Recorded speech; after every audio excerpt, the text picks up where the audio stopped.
Vous aimez l'art et la culture d'ici et d'ailleurs ? Retrouvez Anne dans l'épicerie culturelle du territoire. Bonjour à tous, je suis Anne Pia, nous sommes en direct sur Radio Grand Lac. Vous venez de franchir les portes de l'épicerie culturelle du territoire. Alors bienvenue et c'est un vrai plaisir pour moi de vous y accueillir. Alors nous sommes ensemble pendant 1 heure. Et si vous ne le savez pas, sachez qu'en été, il est l'heure de prendre le temps de se faire du bien. Et ça tombe bien parce que c'est aujourd'hui le thème de notre émission avec des invités qui vont nous faire que des propositions de saison, servies sur un plateau et qui pour sûr nous régaleront. Alors, prenons le temps de les écouter et de s'en inspirer pour un été heureux. Prenons ce temps pour nous faire du bien. Régénérons-nous avec le soleil en vitamine D, mais aussi profitons de toute cette nourriture abondante et disponible autour de nous, bonne à savourer, tant celle pour le corps que pour l'esprit, avec des histoires à lire, à découvrir, des fruits, des légumes frais, des jeux, des mets à partager. Alors pour cela, dans le studio, je suis avec 4 invités qui ont eu la gentillesse d'accepter de venir ici et de répondre à une mission, nous faire du bien. Alors merci beaucoup, merci à vous d'être là. Anne-Claude, bonjour. Bonjour à vous. Vous allez bien ? Super, nickel, avec ce beau temps. Ouais, alors pour dire un petit peu qui vous êtes diététicienne épicurienne. J'adore ce titre. Ça en jette, je trouve. Cool. Et thérapeute de l'enfant intérieur. Vous avez d'ailleurs écrit un livre à ce sujet. Peut-être que vous pourrez aussi nous en dire quelques mots tout à l'heure rapidement. Aujourd'hui, vous êtes là aussi pour nous faire des propositions culinaires faciles à préparer, faciles à manger. Vous nous en direz plus tout à l'heure. Joël Lagrange, bonjour. Bonjour. Alors, vous êtes responsable des archives municipales de la ville d'Aix-les-Bains et de Grand Lac. Tout à fait. Vous êtes l'organisateur de l'exposition que l'on peut voir actuellement place de la mairie, qui s'intitule Aix-l'Impériale, pardon. Oui, c'est une exposition consacrée aux Bonapartides et à leur venue à Aix-les-Bains.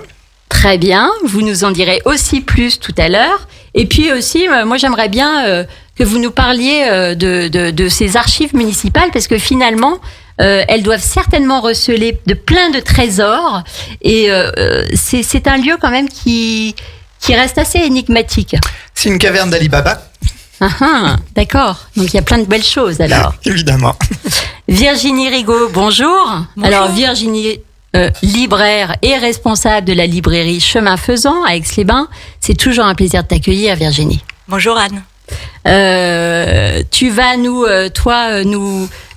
proposer tes coups de cœur pour cet été en livre.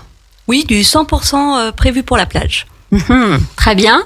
Et Richard Cuchet, donc Richard, tu es responsable du magasin L'Échoppe des Jeux à Aix-les-Bains. Bonjour Anne, oui tout à fait, c'est ça. Tu vas bien ? Ça va et toi ? Ouais, super. Donc l'Échoppe de Jeux, qu'est-ce que c'est ? Un lieu convivial avec plein de passionnés, j'ai vu ça. C'est exactement ça, ouais. Et tu nous raconteras aussi un peu le fonctionnement de ce lieu où on partage, en fait, c'est un lieu de passionnés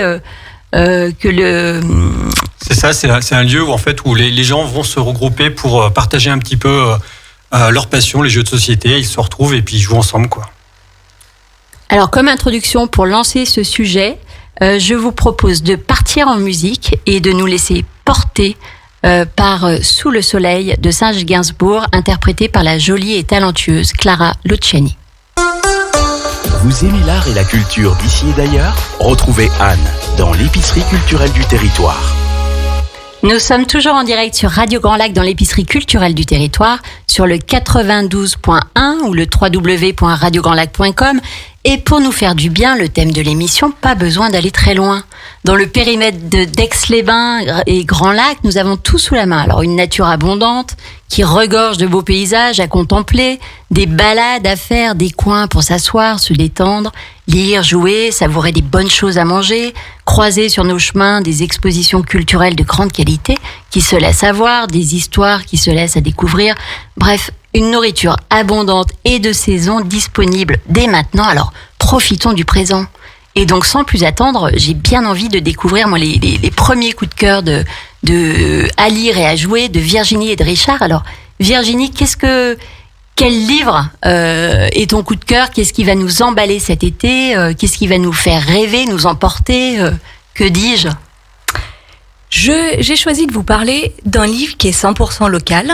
Il s'agit d'un livre qui s'appelle Chez Nini, qui a été écrit par Christian Pluche et qui est publié aux éditions de La Fontaine du Siloé, qui n'est vraiment pas loin, puisque leur siège, il est basé à Montmélian, en fait. Ah oui, donc là, on est encore en plein cœur du territoire. C'est ça.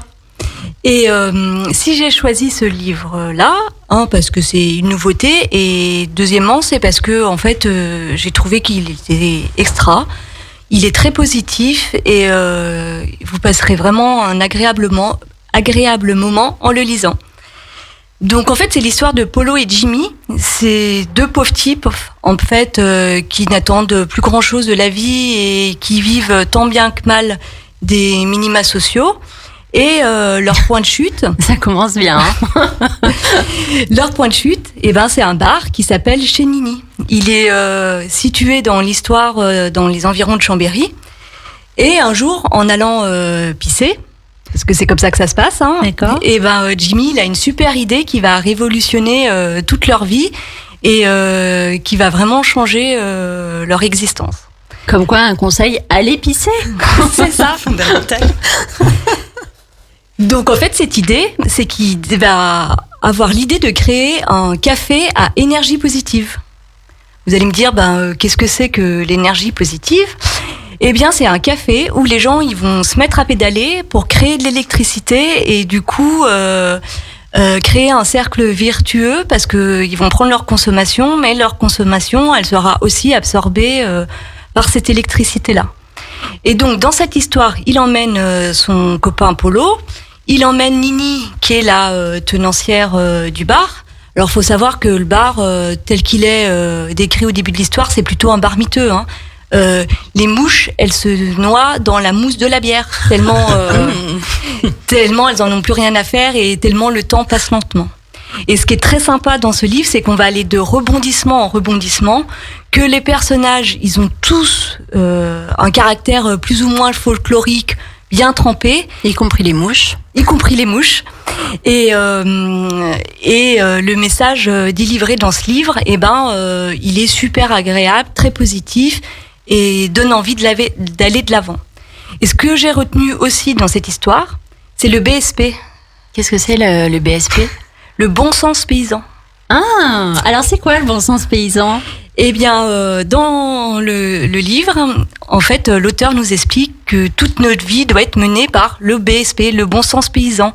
C'est-à-dire qu'on doit gérer ses affaires commerciales avec le bon sens paysan et notre vie comme ça. Et ça, c'est une valeur qui, du coup, moi, me parle vachement. Donc, c'est pour ça que j'avais envie de vous parler de ce livre-là. D'accord, mais alors on aura quand même envie de creuser le bon sens paysan, parce que là, finalement, on ne sait pas trop ce que c'est. C'est-à-dire de pas viser trop haut, de faire preuve de bon sens et d'être en accord avec ses valeurs et de pas être attiré par les lumières et les tambours battants des GAFA et autres systèmes actuels très chronophages. C'est une certaine sagesse, c'est ça ? Tout à fait. Et plein de bon sens. Alors, sur 10, si tu devais mettre une note sur 10, combien tu mettrais ? 8. 8 sur 10 ? Bon, je vais le lire. Ok. Vous allez le lire, vous ? Ça vous donne envie ? Ça donne envie, ouais. Tout à fait. Anne ? Oui, c'est clair, ça donne envie. Puis ça... Moi, j'aime bien les choses un petit peu impertinentes et en même temps pleines de... J'arrive pas à trouver un signe. Pleines de bon sens, pleines de pragmatisme. Voilà, avec un petit côté, je m'écoute. Finalement, je fais en fonction de ce que je ressens et sans m'illusionner ou sans rester dans le superficiel. Donc, je sais pas, moi, ça me parle bien aussi. Joël, vous allez le lire ? Certainement, d'autant que c'est un livre de territoire. Ah bah oui. Ça aussi, c'est du bon sens paysan. Finalement aussi faire avec ce qu'on a là où on est, non ? Ça commence par là, tout simplement. Bon, Richard, maintenant, à toi. Alors, tu as donc tu es de l'échoppe des jeux. Tu as préparé une sélection de 2 jeux. Tout à fait. Alors, lequel est ton coup de cœur ? Mon coup de cœur, je dirais que c'est Olé Guacamole. Olé Guacamole. Voilà, ça fait rêver comme nom, hein. Ah bah oui. Cette saison. Cette saison, ouais, exactement. Ouais. Olé Guacamole, en fait, c'est un petit jeu d'ambiance sur les lettres et les mots. Et en fait, c'est facile à sortir, facile à expliquer. Et d'ailleurs, je vous propose même qu'on essaie pour voir ce que ça donne. Ça vous tente ? Ah bah oui. Allez. Alors, est-ce que, juste avant, c'est un jeu pour enfants, adultes, mélangés ? C'est quelle tranche d'âge ? Alors, c'est familial. La tranche d'âge, en fait, c'est 10 ans et plus. D'accord. Voilà, mais tout le monde peut y jouer, quoi. Parce que c'est vraiment très très simple, vous allez voir. Et je propose qu'on attaque là pour voir ce que ça donne. Allez, on Donc, attaque. Là, je retourne une carte. En fait, ce sont des petites cartes qu'on va brasser au début de la partie. Et là, en fait, il y a un L qui apparaît.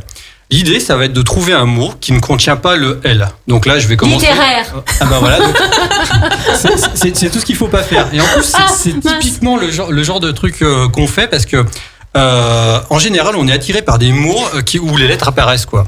Donc là, non, il faut pas dire littéraire. Donc on va dire, par exemple, je sais pas, moi je vais dire chien. Voilà, pour faire simple. Et en fait, le jour suivant, il va faire quoi ? Il va retourner une lettre aussi. Hop, là, on retourne le T. Et du coup, il va falloir qu'il trouve un mot qui ne contient ni le L, ni le T, et qui ait un lien avec le mot précédent. Oh, c'est horrible parce que moi, je suis fixée sur les mots. Ça y est, moi, C'est je vois fou, le lait. Ouais, c'est ça. C'est dur. Mince. Gamelle. Ah mince, j'y arrive pas. Ah, gamelle, bah voilà, c'est mort. Voilà, donc ça marche pas. Donc là, Cerise. voilà. Cerise. Ça peut être cerise, ouais, par exemple, voilà, ça Et marche. quel est le rapport avec le chien ? Ah ouais, c'est vrai. Ouais, il faut qu'il y ait un rapport avec le mot précédent quand même. Eh ben, le chien, ça.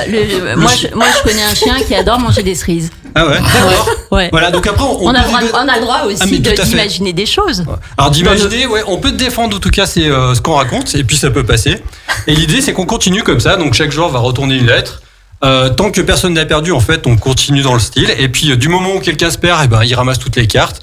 Si 12 secondes se passent alors que personne n'a trouvé de réponse, et ben, du coup, il ramasse aussi les cartes et c'est les mauvais points pour la fin de partie. Donc, Voilà. en fait, on peut aller jusqu'à combien de cartes par mot ? Ah, on peut aller juste. Alors, après, ça dépend de. Parce qu'après, c'est même plus des mots, c'est des phrases, non ? Enfin, Non, il faut que ça soit toujours des mots. Mais après, on peut en mettre pas mal. On peut arriver à trouver des petits mots qui ne contiennent pas ça. Mais en général, c'est plutôt difficile parce que c'est exactement ça. C'est plus on voit de lettres, plus on est attiré par les mots en fait où il y a les lettres qui apparaissent. Et en fait, ça devient fou en fait comme jeu. Ouais. Voilà. Alors, pareil, si tu devais mettre une note de 0 à 10, tu mettrais combien ? Je lui mettrais 8 aussi. Ouais, je pense que c'est pas mal 8. Voilà. Ok, d'accord. On va marquer une pause musicale juste avant de retrouver Joël Lagrange, qui est responsable de... Ça y est, super. Des archives municipales d'Aix-les-Bains Grand Lac. Et en chanson avec Go On de Jack Johnson. On se retrouve tout de suite après. Vous aimez l'art et la culture d'ici et d'ailleurs ? Retrouvez Anne dans l'épicerie culturelle du territoire. Merci de nous suivre et de nous retrouver ici. Nous sommes toujours en direct dans l'épicerie culturelle du territoire, une émission consacrée aujourd'hui à se faire du bien par une nourriture physique, intellectuelle, culturelle, bonne à consommer cet été. Alors, on vient de voir avec Virginie et Richard les 2 premiers coups de cœur, donc qui sont chez Nini, le livre de Christian Pluche, et le jeu Olé Guacamole. Hein ? C'est pas guacamole, c'est guacamole. C'est ça. Alors, quand on se promène en fait dans la ville d'Aix-les-Bains, vous êtes situé, l'échoppe des jeux est située dans la rue des Bains, c'est ça ? Ouais, c'est exactement ça, en plein milieu de la rue des Bains. D'accord, donc là on peut s'arrêter pour jouer, Voilà. s'installer à une table. C'est ça. Surtout l'été, en fait, on sort les tables dehors, on en profite en fait pour faire jouer les gens. Donc ouais, on peut tout à fait passer pour D'accord. jouer. Et alors si on poursuit, si on continue la rue et on tourne à droite, on va arriver place de la mairie. Et la place de la mairie, en ce moment, on peut découvrir une exposition qui s'appelle Aix-les-Bains l'Impérial, organisée par les archives municipales, dont vous êtes le responsable, Joël Lagrange. Oui, tout à fait, oui. Mhm. Alors, parlez-nous un petit peu de... Par quoi on commence ? Par l'expo ? Par les archives, ce lieu... On peut commencer peut-être par l'exposition, puisqu'elle est quelque part des archives aussi. Hein. Alors, on y va. C'est parti. Est-ce que vous pouvez nous en parler ? Oui, c'est une exposition en fait, qui rentre dans le cadre des manifestations nationales sur le bicentenaire de la mort de Napoléon Ier, qui est un petit peu une exposition de commande de la mairie, et qui, comme Napoléon n'est jamais venu à Aix-les-Bains, hein, l'empereur. Je croyais qu'il était passé, moi. Non. Il est passé rapidement à Chambéry sans rarement s'arrêter. Il s'est arrêté une fois pour manger, puis il est reparti le lendemain matin pour aller en Italie. Ah non, mais vraiment, moi je suis super déçue. Mais donc, par contre, à partir de 1808, il y a toute sa cour, en fait, ses sœurs, son beau-frère, sa mère, au moins une dizaine de personnes de la cour impériale qui sont venues à Aix-les-Bains en cure ou se régénérer en villégiature et qui ont lancé la mode d'Aix-les-Bains. C'est vraiment là que la station d'Aix-les-Bains a été relancée au XVIIIe siècle.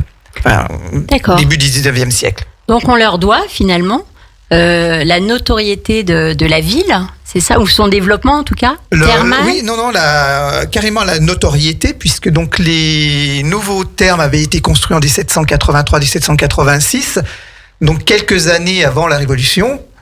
Donc ils n'avaient pas eu le temps vraiment d'émerger. Puis ensuite, donc, il y a eu la Révolution, les troupes révolutionnaires, l'armée des Alpes qui occupait les thermes. Et donc, c'est vraiment la famille Bonaparte, Pauline Borghese, donc sa sœur Caroline, la reine Hortense, sa mère Laetitia, enfin bon, toutes ces personnalités qui ont relancé la mode d'Aix-les-Bains à cette époque-là. D'accord, donc en fait, l'exposition va nous présenter cette famille, comment... Donc c'est un peu mieux pour l'été, d'ailleurs c'est plus léger pour nous, on présente pas Napoléon, ses guerres, ses millions de morts, on présente la cour impériale, le côté léger, la côté villégiature, le côté people, tous ces gens qui sont venus à Aix-les-Bains. On présente aussi la ville telle qu'elle était à l'époque, hein. Mais voilà, c'est un peu plus léger, quoi, parce que pendant que tous les millions d'hommes allaient se battre, notamment en Russie en 1812, Napoléon envoyait ses sœurs et sa famille briller dans les stations thermales, pas seulement à Aix-les-Bains, pour donner le change et puis pour montrer qu'on avait de l'argent, que tout allait bien. Oui, ça se faisait à l'époque. Ça se fait encore un peu d'ailleurs, hein. Voilà. Très bien. Et vous avez été plusieurs à préparer cette exposition. Comment vous y prenez en fait ? Alors sur ce genre d'exposition, donc moi je suis plus spécialement chargé des recherches, de l'écriture des textes, et puis j'ai un collègue, Philippe Gras, qui est chargé de tout ce qui est mise en scène, mise en page, et donc de tout ce qui est visuel et technique. Alors pourquoi vous avez choisi ce sujet ? Est-ce qu'il y a une raison particulière ou... Alors là, c'est carrément une commande de la mairie, en fonction du bicentenaire de la mort de Napoléon en 1820. Et puis ça s'inscrit dans un ensemble de célébrations nationales. Donc le souvenir napoléonien, donc qui est une association nationale, était présente à l'inauguration. D'accord, très bien.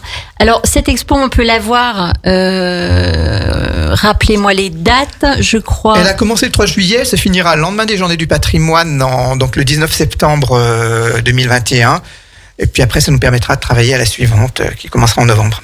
Donc on a quand même le temps d'aller la voir. Tout à fait. On peut savoir sur quoi portera la suivante ? Oui, déjà... on est au Second Empire sur la suivante. C'est une exposition qui sera commune avec le Musée Fort et qui aura lieu au Musée Fort et qui parlera du premier musée d'Aix-les-Bains qui a été fondé en 1872 par le Vicomte Le Pic, qui était un grand personnage du Second Empire, dont les parents étaient d'ailleurs aussi des militaires du Premier Empire, et qui était un personnage assez extraordinaire, archéologue, fouilleur, peintre, et qui, assez curieusement, est venu fonder un musée Aix-les-Bains.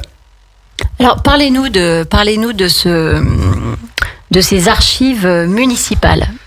Donc, en fait, là, pour l'exposition Napoléon, c'est très peu inspiré des archives municipales parce qu'on n'a quasiment rien sur le séjour de ces dames. Par contre, on a des documents qui concernent dans nos archives les lieux où qu'elles ont habité pendant leur séjour, c'est-à-dire la Villa Chevalet, la maison de Manget, rue du Dauphin, ce qu'elles ont fait aussi.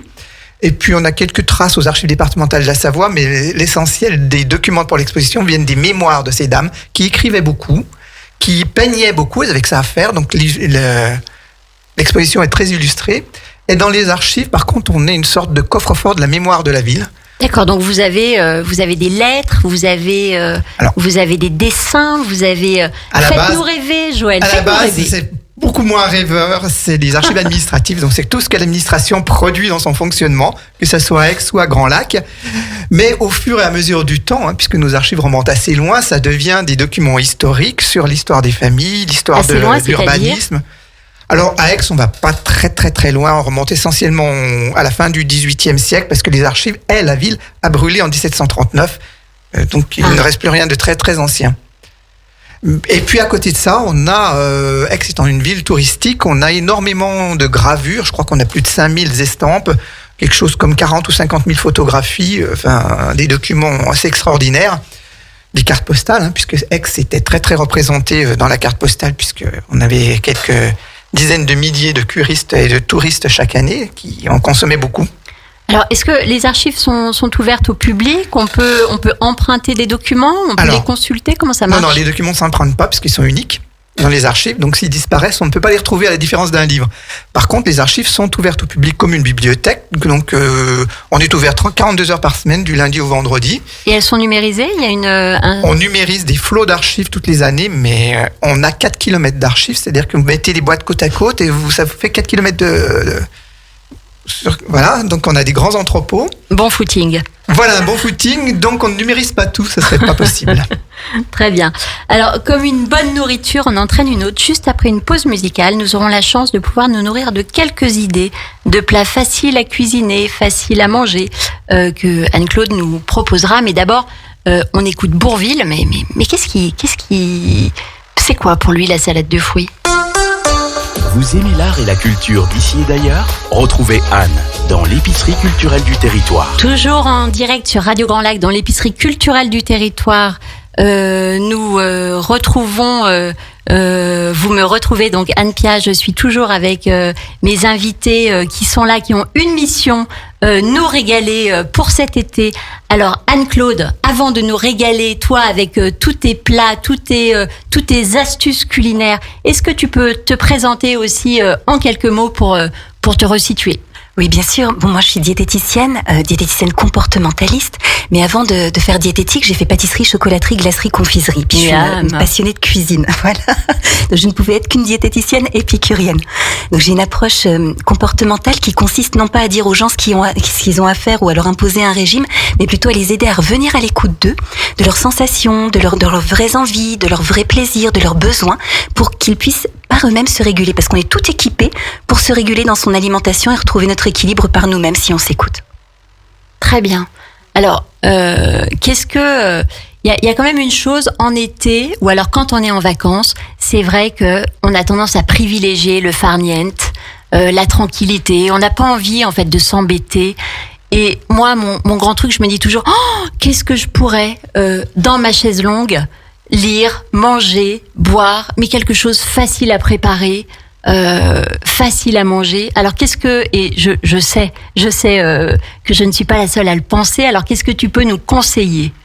La chose la plus simple, déjà pour passer le moins de temps possible en cuisine, c'est de ne pas cuisiner. Le rêve. On est dans un territoire en plus qui regorge de magnifiques produits. On a de beaux légumes de saison, on a du très bon pain, on a des bons fromages locaux, même des bonnes charcuteries locales qui peuvent, quand on les associe, constituer très simplement une assiette complète. Une tartine de pain, un bon morceau de fromage, quelques légumes découpés en bâtonnets ou alors vite fait râpé, un petit filet d'huile. On a des beaux moulins aussi qui pressent l'huile de noix, etc. Même en local, avec des produits de qualité, on peut se faire une assiette complète où on a juste eu besoin de découper le morceau de fromage, c'est le plus dur. Le morceau de pain. Puis on a pas mal de choix aussi. On a beaucoup de choix, on a beaucoup de variétés. Voilà. Alors, qu'est-ce qu'on pourrait associer au fromage ? Si on se fait un beau plateau de fromage, qu'est-ce qu'on pourrait associer avec ? Un plateau de fromage, on peut associer des fruits et fromage, ça marche très très bien. Par exemple. Moi, j'adore. Alors, on peut associer la tome de Savoie, par exemple, avec l'abricot. On peut faire des petites brochettes comme ça si on veut, ou alors on fait même pas de brochettes, on met tout dans une assiette tout simplement. On peut associer des épices avec des herbes fraîches. Herbes fraîches, ça peut être tout simplement le persil, ça peut être quelques feuilles de basilic frais. Et juste tout ça fait comme vraiment ça très, à mettre sur un plateau et à manger simplement. Bien sûr. Et à ça manger, peut remplacer le pain. Alors le pain, il va apporter des glucides d'assimilation lente. Donc c'est quelque chose qui va nous donner de l'énergie sur la durée. Donc les fruits et le fromage, d'un point de vue nutritionnel, ils le remplacent pas. Mais ça n'empêche pas de faire une petite tartine de pain à côté. D'accord. Donc ça c'est ta première proposition. Est-ce que si on a envie de se mettre à table, et on a envie toujours quand même de faire quelque chose d'assez facile, mais peut-être de plus convivial, de plus recherché. Qu'est-ce que tu nous proposerais? Alors, ça peut être les mêmes ingrédients que précédemment présentés, mais en tartine, façon bruschetta, tu sais. Voilà, donc la même chose, une belle tranche de pain. On a fait griller le pain. On a frotté un petit peu à l'ail. Dessus, on va mettre une concassée de tomates fraîches, des petits lambeaux de jambon de pays, quelques lamelles de reblochon, quelques herbes. Pareil, on a des herbes aromatiques magnifiques dans nos montagnes. On peut repasser un petit coup sous le grill ou pas, et paf, ça fait une tartine repas complète. Ou alors on peut aussi faire des petites préparations extra simples comme des soupes de fruits ou de légumes. Et là, on n'a qu'à passer les légumes au robot blender et tout mixer. On appuie sur le bouton, c'est donc très difficile.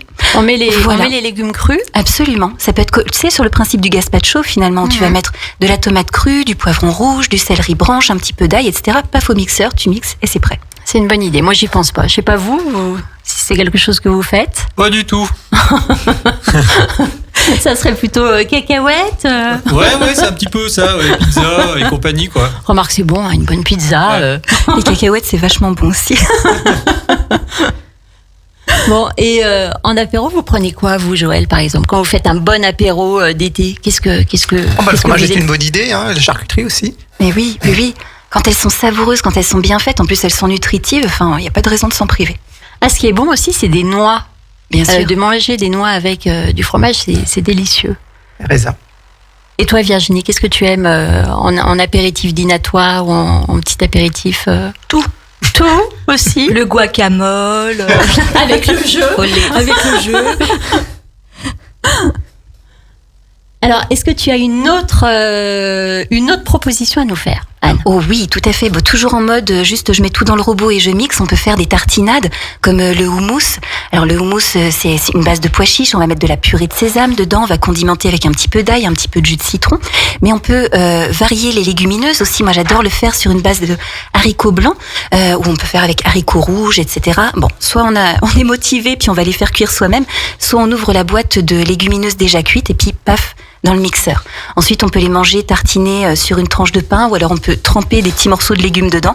C'est facile, c'est nutritif, c'est savoureux, c'est plein de couleurs, donc c'est encore un bon plan. Oh là là, plein de bonnes choses pour se faire du bien cet été. Alors très vite, j'allais dire, non, tout de suite, nous retrouvons en musique Serge Reggiani qui interprète Baudelaire. Pardon, ça y est, j'ai un trou. En musique, je vous donnerai le nom, le titre de la musique tout à l'heure. On écoute Serge Reggiani. Plongez dans le grand bain de la vie locale avec Radio Grand Lac. Vous aimez l'art et la culture d'ici et d'ailleurs? Retrouvez Anne dans l'épicerie culturelle du territoire. Bienvenue à ceux qui nous retrouvent. Nous sommes toujours en direct dans l'épicerie culturelle du territoire. Nous venons d'entendre Enivrez-vous de Serge Reggiani. Je n'avais plus le titre, les joies du direct. Je suis toujours avec mes invités qui sont là pour nous faire du bien, pour nous faire des propositions pour cet été, faciles à manger, faciles à déguster, des propositions en tout genre, des jeux, des mets à préparer, à déguster entre amis. Alors Anne, je crois que tu as encore une proposition culinaire à nous faire. Oui, voilà, si on est vraiment un petit peu plus motivé pour faire de la non-cuisine, là, on peut passer éventuellement à l'étape supérieure et faire des petites poêlées très très simples de légumes. Quand je dis poêlées, c'est les légumes découpés en petits morceaux qu'on va juste passer à la poêle dans un petit peu de matière grasse ou pas, ou juste un petit peu d'eau histoire de faire revenir, et on va les faire décrudir, ces petits légumes. C'est-à-dire que au lieu de les faire cuire et d'avoir une saveur qui se modifie, d'avoir une texture fondante, on va juste modifier un tout petit peu la texture et la saveur et continuer à avoir une texture un petit peu al dente, tu sais, avec un petit peu de croquant, et c'est vraiment très très plein de fraîcheur. C'est entre le cru et le cuit. Et ça marche avec tous les légumes, ou il y a quand même des légumes qui sont plus favorables à ça? Ça marche avec tous les légumes. Alors il y a des légumes qui sont plus durs, qui vont mettre un petit peu plus de temps de cuisson. Donc là, on a des astuces où on les découpe en plus petits morceaux, où on les met dans la poêle avant les autres. Mais regarde, par exemple, le concombre, c'est un légume qui va passer très très bien en poêlée. On n'y pense jamais au concombre cuit. Alors combien de temps? En fait, tu le fais combien de temps? C'est de l'ordre de 2 minutes. Ah oui, donc c'est super rapide. Ça peut être super rapide. Pour un légume comme le concombre qui est hyper aqueux, qui va cuire très très très très vite, c'est très rapide. D'ailleurs, le concombre, on n'a pas l'habitude. Enfin, moi personnellement, j'ai pas du tout l'habitude de le manger cuit. Absolument. Ou mi-cuit. Enfin, Ça se fait pas chez nous, ça se fait plus en Asie si je me souviens bien. Et le concombre, quand il va cuire, il va perdre un petit peu de sa saveur fraîche, il va prendre une saveur un petit peu plus sucrée. C'est très subtil, ça reste un petit peu vert quand on le fait pas cuire trop. Si on le fait trop cuire, c'est pas très bon. Donc il faut bien mesurer sa cuisson. Mais ça peut être absolument génial en association avec du poivron, avec un petit peu d'oignon, avec un soupçon d'huile d'olive. Voilà, c'est très frais. très bien, très bien. Virginie, est-ce que tu peux nous faire part de ton deuxième coup de cœur littéraire? Bah oui, parce que comme il nous reste du temps pour lire, vu qu'on cuisine plus, Voilà. donc j'ai choisi de vous parler de Frangine. C'est un livre de poche d'Adèle Bréau. Et avec cette histoire-là, je vous emmène en Provence, à Saint-Rémy de Provence plus exactement. Et là, en lisant le livre, vous allez entendre les cigales, Je les entends déjà, moi. sentir la lavande et toujours passer un agréable moment. En fait, c'est l'histoire de 3 sœurs que tout sépare parce qu'elles ont des caractères très différents, des vies très différentes, mais que rien au monde ne pourra séparer en fait, malgré l'adversité et les aléas de la vie. Et donc cet été-là, elles se retrouvent pour une pause, comme tous les étés, dans la maison familiale qui s'appelle la Garrigue. Mais entre petite exaspération et révélation inattendue, cet été, il va vraiment prendre une tournure différente et va changer leur vie à jamais. En fait, l'auteur, avec beaucoup d'humour et un style assez enlevé, je dirais, elle va nous emmener dans tous les petits secrets de cette famille et on va découvrir que en fait c'est pas du tout ce qu'on croit au départ et que les secrets ils sont pas du tout là où on pense. Et cet été, ça va vraiment être un été très différent et ça va complètement remodifier leur relation en fait dans la famille. Alors moi je conseille ce livre à tous les gens qui aiment les mêmes livres que moi. Super, merci Virginie. Non, mais j'aime Ça nous beaucoup. renseigne. J'aime beaucoup les romans où vous avez à la fois de la joie, de la tristesse, les histoires de famille avec des personnages forts. Et on retrouve tout ça là-dedans. Et puis, je pense que cette histoire, en fait, elle peut convenir à toutes les familles qui ont des fratries ou dans toutes les grandes familles. Et puis, pour tous ceux pour lesquels c'est pas le cas, ils auront juste envie d'avoir une famille comme ça, en fait. Ah, donc c'est des secrets plutôt positifs? Non, Non? c'est ça qui est triste, justement, dans le livre. Ok. Mais je vais pas tout vous dévoiler, sinon il y a plus d'intérêt de lire le livre. C'est après. facile à lire? Ah oui, très, très, très, parce que le style, il est frais, il est léger, et on a vraiment envie de tourner les pages pour savoir ce qui se passe. Frangine de? Adèle Bréau, paru au livre de poche. D'accord. Alors, et le deuxième jeu coup de cœur, Richard? Le deuxième jeu de coup de cœur, c'est TTMC. TTMC. TTMC, ça veut dire tu te mets combien? Alors, j'apprécie beaucoup ce jeu parce qu'en fait, donc ce jeu-là est basé sur la culture générale et moi, j'ai pas de culture générale. Et en fait, donc quand je jouais au Trivial Pursuit avec ma famille ou avec des amis, tout ça, en fait, je perdais tout le temps. J'étais toujours bon dernier. Et du coup, TTMC, ça m'a permis en fait de me rabibocher, on va dire, avec. Juste une chose, j'ai quand même une chose à dire pour le Trivial Pursuit. Ouais. À force de jouer, on devient super cultivé et super bon. Ouais, C'est de la fausse culture. C'est de la fausse culture, ouais. Alors, faut avoir une bonne mémoire. Hein. C'est ça. Voilà. Et du coup, dans celui-là, en fait, il y a une grande particularité. Donc, en fait, ça fait une sorte de petit plateau de jeu qu'on ouvre dans une boîte à pizza. On met son petit marqueur dessus. Et en fait, en fonction des bonnes réponses, on va avancer d'un certain nombre de cases. Sauf que, avant ça, on va pouvoir se noter. C'est-à-dire que je vais prendre une carte et je vais vous la lire. La première carte que j'ai prise s'appelle « Tu te mets combien en animaux imaginaires ?» Et l'idée, c'est que vous allez vous noter en fonction de votre connaissance en animaux imaginaires. Ah, Par la exemple, vache. si vous y connaissez pas très bien, vous allez vous noter 1, 2 ou 3. Si vous êtes incollable, vous allez vous mettre 8, 9 ou 10. Alors, je sais pas, moi j'ai envie de vous demander, vous y connaissez comment en animaux imaginaires? Oh moi 10. Pas de problème. Ok. Alors vas-y. Allez, La question. On se fait la 10. Alors, quel mot japonais forme le terme Gojira ayant lui-même donné naissance au nom de Godzilla?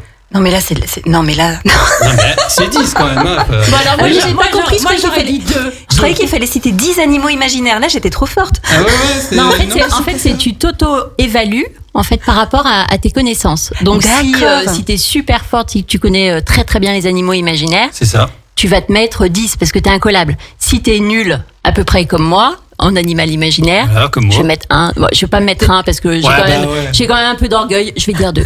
Ok. La question à 2 points, c'est combien de cornes possède une licorne bien formée? Bah 1. Bah voilà, donc là tu as bien Oh répondu. putain, je suis trop forte. Voilà, c'est ça. Donc dans l'idée, c'est que tu avances de 2 cases. Si tu avais bien répondu à la question numéro 10, tu avances de 10 cases. Donc l'idée, c'est ça. Et tu D'accord. recules de 10 Très cases sympa. si tu perds. Non, tu recules pas. Alors après, il y a plein de cases sur le plateau de jeu. T'as des cases bonus, t'as des cases malus. Donc t'as des trucs, des fois où tu recules.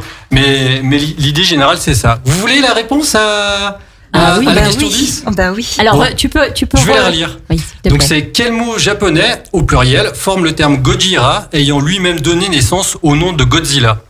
Et la réponse était Gorira et Kujira, signifiant gorille et baleine. Alors ça, fallait le savoir. Hein. Allez, une petite dernière question, s'il te plaît. Une petite galère. Vous voulez sur la même chose, sur les animaux imaginaires Non, ou on fait autre chose une Allez. autre. Change.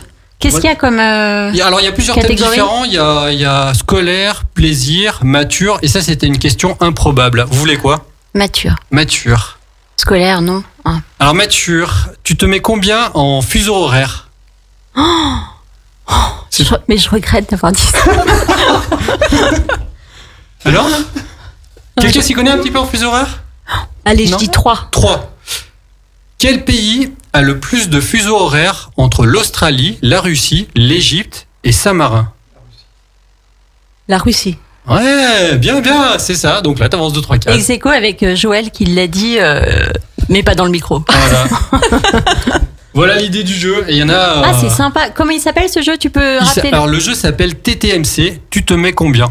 D'accord. Voilà. Donc on peut jouer à ça dans ton échoppe? Tout à fait, ouais, il est présent à l'échoppe. Donc si à un moment donné vous voulez essayer le jeu, ouais, vous pouvez tout à fait passer et il est à disposition. D'accord. Voilà. Donc on rappelle l'échoppe des jeux. Si tu es à Aix-les-Bains, tu peux nous donner ton adresse? Alors moi l'adresse c'est le 1 rue des Bains à Aix-les-Bains. Donc en plaçant d'Aix-les-Bains, l'idée c'est qu'il y a la boutique en bas, un peu de table pour jouer en haut et puis quand il fait bon on sort les tables et puis on s'assied. On trouve d'ailleurs, on arrive à trouver des personnes qui sont en train de jouer, on se mêle à eux et puis on se fait quelques petites parties et c'est sympa quoi. Alors, avant de nous quitter, on va pouvoir rappeler des dates, en tout cas des choses à voir, à faire. Je crois qu'à l'échoppe des jeux, il y a une après-midi jeu qui a lieu ce samedi, donc samedi 17 de 14h à 18h. Est-ce que tu peux nous en parler rapidement? Ça va être qu'est-ce que c'est? C'est un tournoi de jeu? Non. C'est tout le monde joue? Comment Voilà. ça se passe? Alors ce samedi c'est une après-midi jeu, donc l'idée c'est quoi? C'est qu'en fait on vient, donc soit tout seul, soit à plusieurs. C'est gratuit? C'est complètement payant gratuit, ouais, tout à fait. Il y a une centaine de boîtes en fait à dispo des joueurs, donc en fait on arrive. Soit on prend un jeu parce qu'on a envie de jouer à un jeu en particulier, soit on se fait conseiller un jeu si on sait pas trop quoi faire. On peut jouer avec seulement ses amis ou se mêler à d'autres personnes parce qu'en général c'est plutôt convivial. Et du coup on passe de 5 minutes si on n'a pas trop le temps. On peut passer vraiment que 5 minutes pour faire une petite partie d'un petit truc jusqu'à toute l'après-midi à jouer à plein de jeux différents, quoi. Voilà l'idée. Joël, tu peux peut-être nous rappeler, maintenant je te tutoie, tu vois, au début de l'émission je te voyais, et la familiarité de l'émission fait que naturellement je vais vers le tu. J'espère que tu me le permets. Tout à fait. Bon, super, je me sens à l'aise. Alors donc l'exposition, tu peux nous rappeler les dates? Alors, elle a lieu, on a commencé le 3 juillet, elle se finit le 19 septembre, et surtout l'endroit, elle est sur la place de la mairie, donc entre l'Arc de Campanus et le kiosque et musique. Elle est donc en extérieur, libre et gratuite, avec... Plein de choses gratuites, hein. C'est aussi agréable, un peu de gratuité. Hein. Le Covid nous a conseillé pour la faire dehors. Mais comme quoi, Puisque il la a du dernière bon, il a du exposition, bon ce Covid. on l'a laissé ouverte à peine 3 semaines, donc... D'accord. Il y a après l'autre expo qui suivra? Alors, elle commencera en novembre.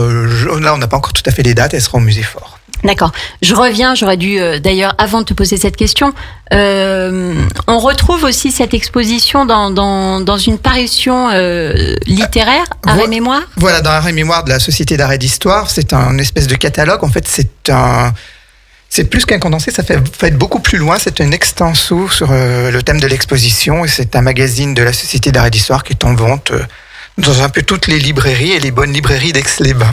Dont celle de Virginie. Tout La à fait, Virginie, chemin faisant. tu peux faire ta pub. Chemin Oui. faisant, hein, C'est qu'on ça. retrouve en face du Monoprix. pour ne pas le citer, à peu près, entre Oui, c'est en haut ça, de la en face rue. de Monoprix. Ouais. en haut de la rue Genève. Ma librairie fait l'angle. Oui, c'est un très bel. De toute façon, c'est une très belle parution, je trouve. Oui, c'est une parution qui... C'est trimestriel. Voilà, c'est ça on en publie à peu près 4 par an, hein, donc des numéros plus généralistes avec plusieurs articles de différents auteurs, et puis systématiquement des catalogues d'expositions, en fait, développer des expositions, parce que dans une exposition, on est obligé de condenser les textes, donc on en fait régulièrement. Anne, aussi, tu as un livre sur l'enfant intérieur. Oui, Alors, tout à fait. tu peux nous en dire aussi 2 mots et puis nous dire comment on fait pour se le procurer? Bien sûr. Donc ce livre, il parle du comportement alimentaire. L'enfant intérieur, c'est une manière de personnifier la part de nous qui est parfois impulsive, la part de nous qui est émotionnelle et qui peut faire que dans notre alimentation, on peut avoir des comportements qu'on comprend pas toujours ou qui nous semblent plus forts que nous.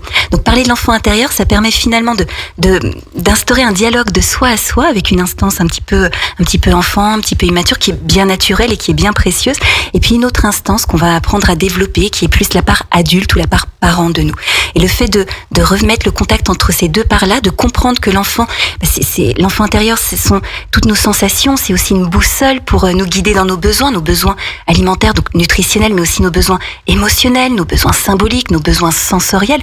Le fait de le prendre en compte, de l'accueillir et d'en prendre soin, ça permet de retrouver un comportement alimentaire beaucoup plus serein et beaucoup plus régulé.